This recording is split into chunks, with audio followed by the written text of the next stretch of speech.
Nostalgia is a really strange thing. It's an incredible feeling to go back and watch, play, or just engage with something that you grew up on or have fond memories of, and part of that is looking past what it really is and seeing it for what you thought it was. I love nostalgia, but I've grown to understand that I can't trust it.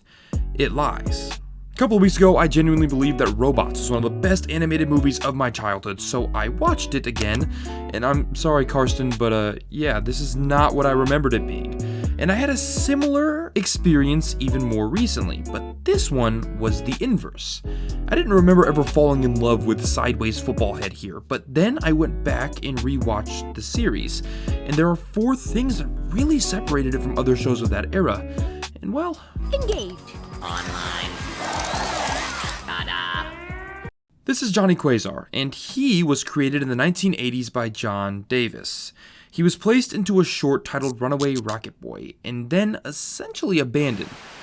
But as the 90s rolled around, a new idea began to form. A live-action movie about a boy genius. That's right, a live-action Jimmy Neutron, stuffed with special effects and all the science a camera could film. And then this too was abandoned. But eventually, Davis would turn the idea into a new show, Jimmy Neutron, and begin pitching it to networks. In 1995, he'd pitched that show to Nickelodeon with a 40-second proof-of-concept video featuring Jimmy and Goddard. Nick loved it. In fact, everyone did. The CG short was passed around the industry and won multiple awards for its use of 3D technology. But Nick wanted more. They wanted a movie. Whereas most shows get the movie after the success, Jimmy was getting the green light in reverse order. And the movie, which finally hit theaters in 2001, was excellent. It was the first CG feature film to ever be created using entirely commercially available tools and animation tech as opposed to proprietary technology. It changed how the television industry viewed CG. Because the movie was built using the same tools as the show, Nick was able to save a ton of money on the show and time in creation by reusing assets and models from the film episode to episode. This meant the show was cheaper and more efficiently made, which made it a big win for the network. The show's 3D animation wasn't just a cool function of the times. Jimmy Neutron was animated this way because it was economical for Nickelodeon. It helped that Jimmy Neutron Boy Genius was also a fairly big theatrical hit. On a $30 million budget, it brought in over $100 million, spawned merchandise sales, and even had a reasonably successful soundtrack. Now it was time to turn that into a show. I volunteer! Carl, to be the person we go inside of. I second it. Hey, wait a minute. I think the second thing that very obviously sticks out to you when you go back and watch Jimmy Neutron today is that its aesthetic and CG did not age well. It is not particularly fun to look at, even as great as the show itself is. As the industry took CG and ran with it, Jimmy kind of sits now as a relic of what CG once was. But back then, when this show first aired, it was mind-blowing. Jimmy Neutron brought a new look to a network whose animation had for the most part strayed away from 3D animation. This show looked like the movie had made its way onto your TV each and every week, and it was awesome. There was a novelty to 3D animation on your TV, but Jimmy smartly took advantage of it. Carl and Sheen are both characters whose design all but relies on CG for its humor. Same with Jimmy's parents and even Goddard.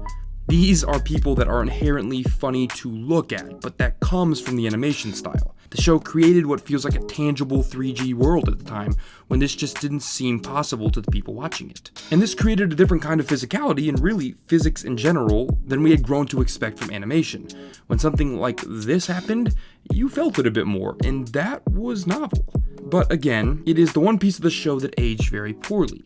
Its characters, however, fared quite a bit better. That my father put me in for 14 happy years. Hey there, Bubba Boy! One thing I think Jimmy Neutron did better than a lot of the other shows during this era was character. Early on, the show's creators would liken Jimmy himself to a cross between Bart Simpson and Albert Einstein. Yeah, the traditional boy genius trope, he was that, but he was also prideful, juvenile, and goofy. Jimmy was the Big Bang Theory, but really good and for kids. He was smart, but he wasn't talking over your head, and importantly, he was using his brains for the same things you would. Sheen and Carl are totally unique as well. They don't really fit any trope at all, actually. Sheen is a video game-obsessed, high-energy idiot built on physical humor and designed to cause chaos. He's awesome. Carl is the typical nerd, except that he's not the smartest guy in the room. He's a lot of the times the opposite. He loves llamas, and most importantly, he grounds Sheen and Jimmy's ambition.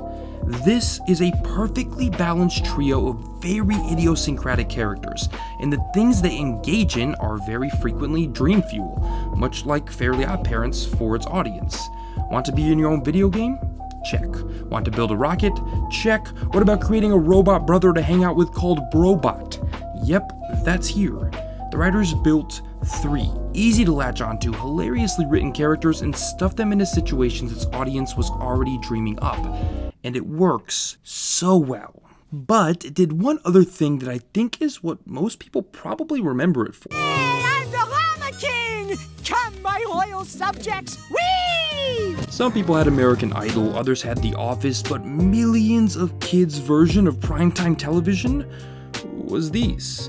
The Jimmy Timmy Power Hour trilogy was Nickelodeon's Super Bowl. It was their Cornetto trilogy. They were television specials that were built on the back of weeks of commercials, countdowns, and hype that combined 2 of the most successful animated shows on television into one of the most novel specials you will ever see. With 2 dramatically different animation styles, almost juxtaposing animation styles, these crossovers sent Jimmy and Timmy into each other's worlds and gave audiences something that, again, was really unlike anything else on television. You had 2D characters being brought into the CG space and vice versa. But what you also had was the melding of 2 remarkably compatible shows into one Marvel-worthy crossover, where Jimmy and Cindy feud, Timmy and Cindy, well, yeah. Where magic leads the way, now brains take control. It all felt natural, and the episodes themselves were amazing. The first Jimmy Timmy Power Hour brought in 5 million viewers and was given rave reviews from outlets like People magazine. It was a true pop culture event. But by undertaking the challenge of combining these worlds, Nick smartly created a huge amount of cross-promotion, and also a massive amount of traditional media attention.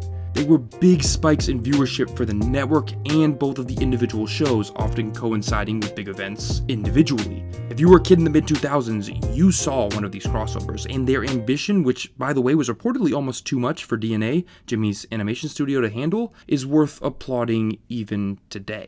Jimmy Neutron is one of the few shows that I think of more fondly now than I did when it aired, and that rarely happens. I think maybe that's because I can respect what it does well more today than I could as a kid, which kind of is the hallmark of a really great show. Sure, it is jarring to look at almost 2 decades later, but it's still funny, built around great characters, and most importantly, it didn't run itself into the ground. Jimmy Neutron Boy Genius was here today and gone tomorrow. The series ran for only 3 seasons and 4 years. Part of this was due probably to the limitations of its technology, but it was for the better.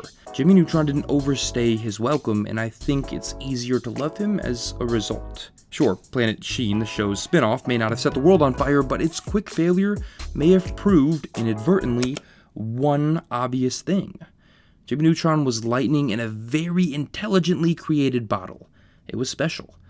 Now, if only networks could learn to let go more often. Do you always have to get the last word? Yes? Well guys, that is it for today's episode of Nerdstalgic. If you enjoyed this one, press that like button down below. If you haven't yet done so, also press subscribe. That'll make sure you don't miss anything. Also hit the little bell. That way you're actually notified when I upload. So yeah, subscribe and the little bell. Now, today's video was sponsored by Honey. They really helped out the channel. It's an awesome tool. It's an online shopping tool that helps you find promo codes and applies them to your cart immediately. So say like me, you like pizza and you're shopping at Domino's and you want to check out. A little box drops down, tells you all you have to do is click apply coupons. You do that, wait a few seconds, and boom, the price drops. It really is that easy. I have actually genuinely used this on things like Domino's, and I checked and I've actually managed to save almost $30 on Domino's over the past 2 months. It supports over 30,000 stores online. It's got 100,000 5-star reviews on Google Chrome Store. Seriously, I took this sponsorship because I think it helps you guys just as much as it helps me, and I genuinely actually believe in this product. Free to install, takes just 2 clicks. You can install it and get Honey for free at joinhoney.com/nerdstalgic. It is totally free.